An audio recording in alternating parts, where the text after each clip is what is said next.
It's day 11 of the World of Wool Advent Calendar, and today we are off to India sampling gulab jamun, which is one of their puddings. They're nice little deep fried balls in a honeyed, cardamom and sometimes rose water sauce, and they're absolutely fantastic. Really very sweet, slightly sticky, and they are the perfect pudding. So we've not put anything sticky into this blend, but we have made something really rather sweet. This is a blend of merino wool, tweed, and also mulberry silk. So you can see that the colour comes from the mulberry and the merino and the tweed all together. So you've got this lovely red mulberry silk running through, and the tweed that we've put in is only a small amount, which means you're not going to get big build-ups of neps or anything like that. And also it just adds a little bit of texture where you might be lacking otherwise if it were just a merino and silk blend. This is next to skin soft. It'll felt, it'll spin, very, very versatile. It'll do whatever you like.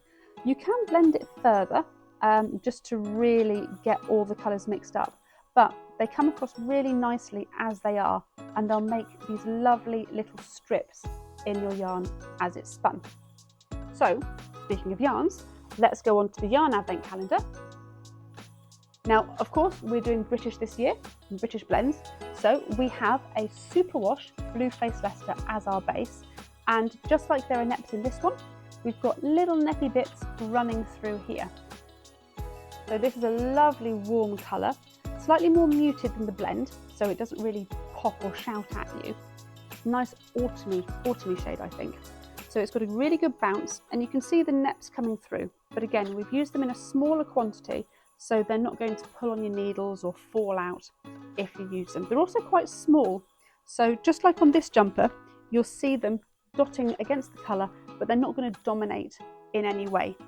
This will also come up really well crocheted. If you're making a nice crocheted jumper, for example, or cardigan, where you have sort of granny squares almost, this will look really good around the outside of them, especially if you use a complementary colour that pulls it all the way through.